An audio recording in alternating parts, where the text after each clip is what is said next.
வணக்கம் நேயர்களே. பரமத்திவேலிருந்து சந்திரன் பேசுகிறேன். உங்களோட ராசி பலன், அதாவது கடக ராசிக்கு இந்த 2025 சனி பயிற்சி பலன் எவ்வாறு ஒரு பலன் கொடுக்கும், அதோட நிலைப்பாட்டை இந்த சேனல் வழியாக உங்களிடத்தில் பகிர்ந்து கொள்கிற நண்பர்களே. உங்களோட கருத்துகள் எது இருந்தாலும், அது நல்ல கருத்தாக இருந்தாலும் சரி, இல்லை உங்களுக்கு பிடிக்கலனாலும் சரி, அது ஏதோ ஒரு கருத்தை நீங்க பதிவிடுங்க. ஏன்னா நான் சொன்னது சரியா இல்லை தவறா என்பதை நீங்கள் அதை நான் பதிவிடும் போது என்னை நான் இன்னும் கொஞ்சம் வலுப்படுத்திக் கொள்ள முடியும் என்றுதான். ஏன்னா இந்த ஜோதிடம் என்பது உண்மையான ஒரு கலை. அதை நான் நேசித்துக் கொண்டிருக்கிறேன், சுவாசித்துக் கொண்டிருக்கிறேன். அந்த கலையை உங்களுக்கு நல்ல முறையில் கொடுக்க வேண்டும் அப்படிங்கிற ஒரு நிலைப்பாடு என என்னுள் எழுந்த ஒரு கருத்தினால் நான் இந்த சனி பயிற்சிக்கு உங்களுக்கு பலன் சொல்கிறேன். இந்த சனி பயிற்சி இப்ப கடகராசி நேயர்களுக்கு சனி பயிற்சி எப்படி இருக்கும், சனி எப்ப பயிற்சி ஆகிறார் என்ற ஒரு கருத்து வெண்மல 29/3/2025 சனிக்கிழமை அன்று இரவு மணி 9:44 கும்ப ராசியில் இருக்கக்கூடிய சனி பகவான் மீன ராசிக்கு பயிற்சி ஆகிறாருங்க. அப்ப இந்த கடகராசிக்கு பார்க்கும்போது சனி பகவானோட நட்சத்திரம் பூச நட்சத்திரம் கடகராசியிலே இருக்குது. பூச நட்சத்திரம், புனர்பூச நட்சத்திரம், அது ஆயிலி நட்சத்திரம், 3 நட்சத்திரமும் கடகராசிக்கு அதிபதியா வரக்கூடியவங்க. ஆனா சனி பகவான் பூச நட்சத்திரத்துக்கு அதிபதி. அப்ப உங்களுக்கு ஆதிபத்தியம் பெற்றக்கூடிய சனி பகவான் எந்த ஆதிபத்தியம் பெற்றிருக்காருன்னா 7க்கும் 8க்கும் ஆதிபத்தியம் பெற்றிருக்காரு. இப்ப 7ஆம் இடங்கிறது நட்பு வட்டாரத்தை குறிக்கக்கூடியது, 8ஆவது ஒரு கஷ்டத்தையும் அவமானத்தையும் குறிக்கக்கூடியது. இப்ப இந்த இந்த சனி பகவான் இப்ப 2.5 வருஷ காலமாக கும்பத்தில் தான் சஞ்சாரம் செஞ்சிருந்தாரு. அப்ப கடகராசிக்காரங்களுக்கு எல்லாமே எப்படி இருந்ததுன்னா ஒரு அவமானத்தையும் ஒரு நஷ்டத்தையும் ஒரு கஷ்டத்தையும் மன ரீதியான ஒரு போராட்டத்தையும் கொடுத்துருக்கும் நண்பர்களே. இது இல்லைன்னு சொல்றதுக்கு, ஏன்னா சனி ஒரு கர்மக்காரன். கர்மாவின் பலனை இருக்கிற இடத்துல 100% செஞ்சிருவார். அதுக்கு அடுத்து பார்க்கிற இடத்தையும் செய்வார். அந்த பார்வைங்கிறது சனி பகவானோட பார்வையும் நமக்கு சிறப்பு இல்லை, இருக்கிற இடமும் சிறப்பு இல்லை அப்படிங்கிற ஒரு தன்மை. அப்ப 8ல இருந்த சனி பகவான் அஷ்டமச்சனியாக உங்களுக்கு கடகராசிக்காரர்களுக்கு அஷ்டமச்சனியாக பெரிய ஒரு துன்பத்தையும் துயரத்தையும் கொடுத்தார் என்பது கடகராசிக்காரங்கள் எங்கிட்ட ஜாதகம் பார்க்கும்போது சொன்ன கருத்துகள் ஏராளம். அதெல்லாம் நாங்க பதிவிட முடியாதுங்க. ஏன்னா அந்த அளவுக்கு அவங்களோட பிரச்சனைகள் ப்ராப்ளங்கள் நிறைய இருந்துச்சுங்க. இட பிரச்சனையும் சரிங்க, சொந்த பிரச்சனையும் சரி, சொத்து பிரச்சனையும் சரிங்க, அதே மாதிரி பெண்ணோட பிரச்சனையும் சரி, நிறைய எல்லாமே வந்துட்டாங்க. எல்லா பிரச்சனையும் சொல்லிட்டாங்க அப்படிங்கிற தன்மையெல்லாம் காட்டு. இப்ப கடகராசிக்கு 9ஆம் இடத்துல சனி பகவான் சஞ்சாரம் செய்கிறார். 9ஆம் இடம் என்ன இடம்? தெய்வ அனுகூலமான இடங்க. இப்ப அஷ்டமாதிபதி விலகிட்டார். கடகராசிக்காரங்களுக்கு அஷ்டமம் கஷ்டம் குறைஞ்சிருச்சு. அப்ப இன்னமே அவங்க வெளிச்சத்துக்கு போறாங்க. கடகராசிக்காரங்க அஷ்டமனம் என இருட்டுங்க. இருட்டுல இருந்தவங்க இப்ப வெளிச்சத்துக்கு போறாங்க. 9ஆம் இடம் பிரகாசமான இடங்க. அதாவது ஒரு 9ஆம் இடங்கிறதே ஒரு யாகத்தை குறிக்கக்கூடியது. நம்ம எப்படி கோயிலுக்குள்ள கும்பாபிஷேகம் பண்ணி யாகம் பண்றோம், வீடு கிரகபிரவேசம் பண்ணி யாகம் பண்றோம், அந்த மாதிரி 9ஆம் இடம் தெய்வம் அனுகூலம் பொருந்திய இடம். அதனாலதான் யாகம் பண்ணி தெய்வத்துக்கு உண்டான ஒரு சக்தியை உண்டாக்கக்கூடிய இடமே அதுதான். அப்ப கோபுரம்னு சொல்லக்கூடிய இடமும் 9ஆம் இடம் தான். அப்ப கோபுர தரிசனம் கோடி புண்ணியம். அப்ப இந்த கடகராசிக்காரங்க கோபுர தரிசனம் அவங்க பண்ணுவது ஒரு சிறப்பை தருங்க. ஒரு கோயிலுக்கு போகும்போது உள்ள இருக்கிற கர்ப்பகிரகத்தை தரிசனம் பண்ணுவதோட முதல்ல அவங்க கோயிலை பார்த்து கோபுரத்தை கும்பிட்டு, அதுக்கப்புறம் கோயிலுக்கு போயிட்டு வந்துவிட்டு கொடிமரத்தை கும்பிட்டு மீண்டும் கோபுரத்தை கும்பிடும் போது அவங்களுக்கு நல்ல ஒரு வைப்ரேஷன் கொடுக்கும், நல்ல ஒரு எனர்ஜியை கொடுக்கும். இதுதான் உண்மையான ஒரு நிலைப்பாடுன்னு வச்சுங்களேன். அப்ப கடகராசிக்காரங்களுக்கு கோபுர தரிசனம் கோடி புண்ணியங்கிற மாதிரி இருக்கும். அப்ப 9ஆம் இடங்கிறது தெய்வ அனுகூலம். அப்ப நீங்க இந்த காலகட்டத்தில் உங்க வீட்டுக்கு ஒரு கணபதி ஹோமம், அதாவது வீட்டுக்கு ஒரு கணபதி ஹோமம் பண்ணுவது சிறப்பு. இல்லாட்டி ஒரு ஹோமத்தில் கலந்து கொள்வது சிறப்பு. ஆலய பணிகளில் நீங்க ஈடுபடுவது சிறப்பு. ஆலய பணிகளுக்கு ஏதாவது பொருள் வாங்கி கொடுப்பது சிறப்பு. ஆலய பணிகள் ஏதாவது கும்பாபிஷேகம் நடந்துச்சுன்னா அதுக்கு உண்டான உங்க யாகத்துக்கு உண்டான ஜாமானங்கள் வாங்கி கொடுப்பது சிறப்பு. இல்லாட்டி உங்களுக்கு இஷ்டப்பட்ட தெய்வத்துக்கு ஏதோ ஒரு தெய்வத்துக்கு ஒரு அபிஷேகம் பண்ணுங்க, ஒரு ஆராதனை பண்ணுங்க, இல்ல அபிஷேகத்துக்கு உண்டான பொருளை வாங்கி கொடுங்க. இதெல்லாம் கடகராசிக்காரங்களுக்கு மிகப்பெரிய ஒரு யோகம், மிகப்பெரிய ஒரு பாக்கியம், கௌரவம் இதெல்லாம் கொடுக்குங்க. ஏன்னா 9ஆம் இடம் பாக்கியம், கௌரவங்க, புகழ். அதாவது புகழுங்கிறதோட கௌரவத்தை குடிச்சாலும் நம்ம புகழ் கிடைக்கும். அப்படிங்கிற மாதிரி கௌரவமாக வாழக்கூடிய தன்மை அந்த இடம் கொடுக்குங்க.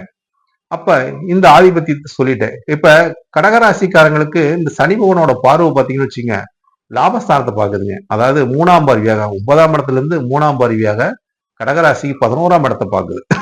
11ஆம் இடம் லாபஸ்தானம், மூத்தவர்களோட ஸ்தானம். அப்ப கடகராசிக்காரங்களுக்கு அண்ணன் ஆராய்ச்சி அக்கா இருந்தாங்களும் சரி, அவங்களோட வீட்டில் வந்து ஏதாச்சும் ஒரு இப்ப இந்த காலகட்டத்தில் அதாவது சுப நிகழ்வுகள் நடக்கக்கூடிய ஒரு தன்மையெல்லாம் உண்டுன்னு வச்சுக்கோங்க. ஏன்னா 11ஆம் இடத்து சனி பகவான் பார்க்கறதுனால மூத்தவர்களுக்கு இந்த தன்மையை கொடுக்கும். அதே மாதிரி உங்களுக்கும் 11ஆம் இடத்து சனி பார்க்கறதுனால பாக்கியத்திலிருந்து தெய்வ அனுகூலி மூலியமாக ஏதாச்சும் லாபங்கள் கிடைக்கக்கூடிய தன்மையெல்லாம் உண்டுங்க. 11ஆம் இடத்தை சனி பார்க்கறது. இப்ப சனி பகவான் 11ஆம் இடம் பார்க்கறது நல்லது. ஏன்னா 11ஆம் இடத்துல எந்த கிரகம் இருந்தாலும் நல்லது, பார்த்தாலும் நல்லது.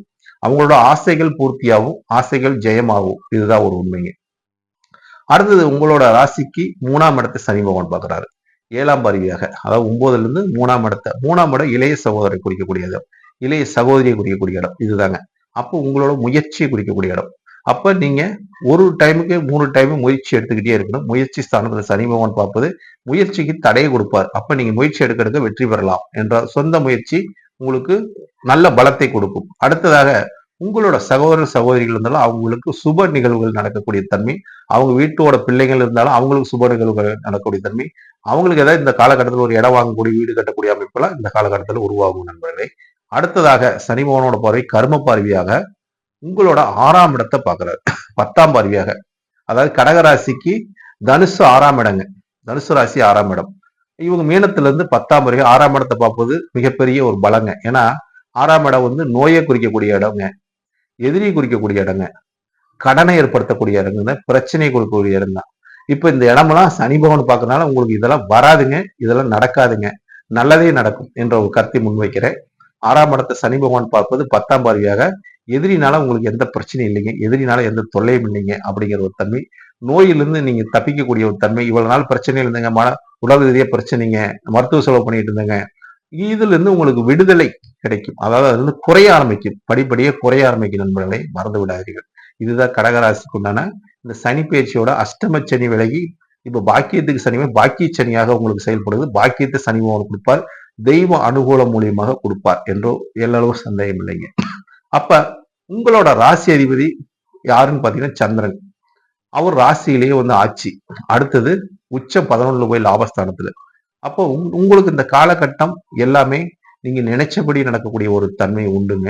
உங்களுக்கு இந்த காலகட்டம் எல்லாமே ஒரு சாதகமாக, அதாவது இவ்வளவு நாள் வந்து பாதகமாக இருந்த காலகட்டங்கள் இப்ப எல்லாம் சாதகமாக வரக்கூடிய தன்மை இருக்குது அப்படிங்கிற ஒரு தன்மை. அப்ப உங்களோட வழிபாட்டை எதில் செஞ்ச சிறப்பை தரும் அப்படிங்கிற ஒரு தன்மை வேணுமில்ல. அப்ப உங்களுக்கு வழிபாடுங்கிறதே நான் சொல்லிட்டேன், ஃபர்ஸ்டே சொல்லிட்டேன். கோபுர தரிசனம், அதுக்கடுத்து கொடிமர தரிசனம், கர்ப்பகிரகத்தை வணங்கி விட்டு ஃபர்ஸ்ட் ஆரம்பத்துல தான் தரிசனம் பண்ணிட்டு மீண்டும் உங்களை தரிசனம் பண்ணிட்டு வந்தீங்கன்னா சிறப்புங்க. அடுத்தது உங்களோட இஷ்ட தெய்வம், அதாவது ஒவ்வொருத்தருக்கும் குலதெய்வம்னு ஒண்ணு இருக்குங்க. கடகராசிக்காரங்களுக்கு எல்லாமே அவங்க நீர்நிலைக்கு அருகில் உள்ள தெய்வம் தான் அதிகமா இருக்கும். அதே மாதிரி அந்த தெய்வம் ஆக்ரோஷமான தெய்வமா இருக்கும். நிறைய பேருக்கு பெண் தெய்வம் ஆக்ரோஷமா இருக்கும் அந்த தெய்வம்லாம். அவங்களுக்கு இந்த மாதிரி அதிகமா இருக்குங்க. ஆனா நீங்க இந்த காலகட்டத்தில் இஷ்ட தெய்வத்தை வழிபடுங்க. இஷ்ட தெய்வத்தை வழிபடும் போது உங்களோட கஷ்டங்கள், உங்களோட துன்பங்கள் எல்லாம் குறையும். இஷ்ட தெய்வம்னா என்ன?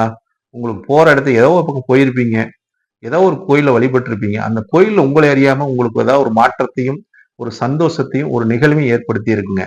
அந்த கோயில் இந்த காலகட்டத்தில் பிடிச்சிங்க, பாக்கிங்க. ஏன்னா 9ஆம் இடங்கிறது தெய்வ அனுகூலமான ஒரு இடங்க. அந்த இடம் உங்களுக்கு எங்க இருக்குதுன்னு உங்களுக்கு அது காட்டி கொடுக்குங்க. இந்த காலகட்டத்தில் சனி பகவான் அங்க உட்கார்ந்து இருக்காரு. அப்ப அந்த தெய்வத்தையும் முடிஞ்ச அளவுக்கு உங்களோட காவல் தெய்வத்துக்கு வரக்கூடிய தெய்வங்களாக வரக்கூடிய, ஏன்னா சனி பகவானாவே காவல் தெய்வம் தான், கருப்பு தெய்வம் தான், மதுரை வீரன், கருப்பு சாமி, இதெல்லாம் சனி பகவான் கொண்ட தெய்வம் தான். அப்ப நீங்க போற வழியில இந்த மாதிரி ஒரு தெய்வத்தெல்லாம் நீங்க பார்த்துருந்தீங்கன்னா அதுக்குண்டான ஒரு வைப்ரேஷனை நீங்க கொடுத்து அதுக்கு ஒரு பூஜைக்கு பொருளையோ, அதுக்கு ஒரு மாலை, ஒரு குங்குமம், சந்தன குங்குமம், அதுக்கு அபிஷேகத்துக்கு ஒரு பொருள், இல்லாட்டி ஒரு அன்னதானங்கள். ஏன்னா 9ஆம் இடம் தர்மஸ்தானங்க. அப்ப நீங்க ஏதாவது ஒரு தர்மங்கள் செய்யணும். தர்மங்கள் செய்யும் போது, ஏன்னா உங்களுக்கு 2ஆம் இடமே, கடகராசிக்கு 2ஆம் இடமே சூரியனோட வீடு. தர்மத்துக்கு ஒரு பேர் போன ஒரு சூரியன், எந்த ஒரு பிரதிபலனையும் எதிர்பார்க்காம தர்மம் செய்யக்கூடிய ஒரு சூரியன்.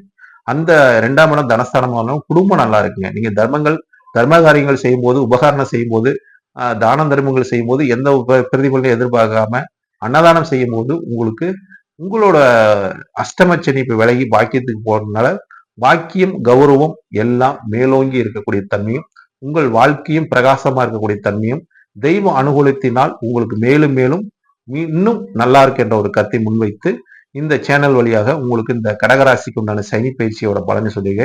இதை கேட்டு உங்களோட கருத்தை மறக்காம பதிவிடுங்க நண்பர்களை. பரமத்தி வேலூர்ந்து சந்திரன். வாழ்க வளமுடன். மீண்டும் ஒரு ராசி பலன் உங்களை சந்திக்கும். கடவுள் அருள் டிவியை பார்த்தமைக்க நன்றிகள். மேலும் இது போன்ற தகவல்களை தெரிந்து கொள்ள கடவுள் அருள் டிவியை சப்ஸ்கிரைப் செய்யுங்கள். மறக்காமல் பெல் ஐக்கானை கிளிக் செய்யுங்கள்.